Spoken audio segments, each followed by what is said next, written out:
Today I'm going to be making something super yummy, and this is my Nutella chocolate ganache. For this recipe, we need 1 cup of heavy cream. This is 35% cream, a half a cup of Nutella, and a half a cup of chocolate chips. So those are the ingredients, so let's get started. For our first step, I'm going to microwave my heavy cream until it's very hot. Once your heavy cream is nice and hot, get it into a large bowl.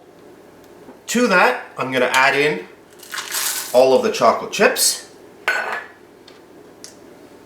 And then all of our beautiful Nutella. So what will happen is that hot cream is going to melt all of the Nutella and all of our chocolate chips. And I am using semi-sweet chocolate chips in this recipe. You can use anything that you like. Okay, that's good.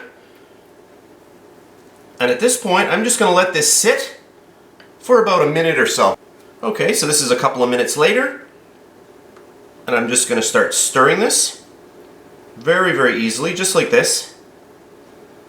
I don't need to get in there with a whisk. Just my little spatula is fine.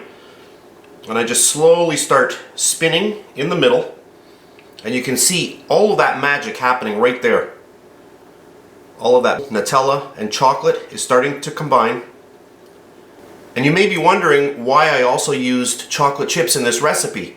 The reason is that Nutella is kind of liquidy at room temperature, whereas chocolate firms up.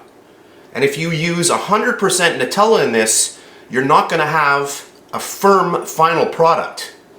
So that chocolate, the chocolate chips, add stability to this recipe. And it's very, very liquidy at this point.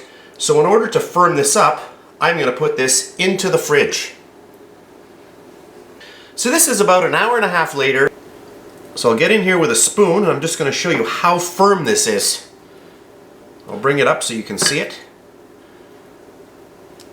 But you can see how nice this is now. And because of the chocolate that we put in there, this is really nice and firm. So that chocolate adds stability to the overall, chemical makeup of this ganache. So that's it for this video. I hope you enjoyed it, and I'll see you next time. And please subscribe to my BakeLikeAPro YouTube channel, and also click that notification bell to be alerted every time I upload a brand new video.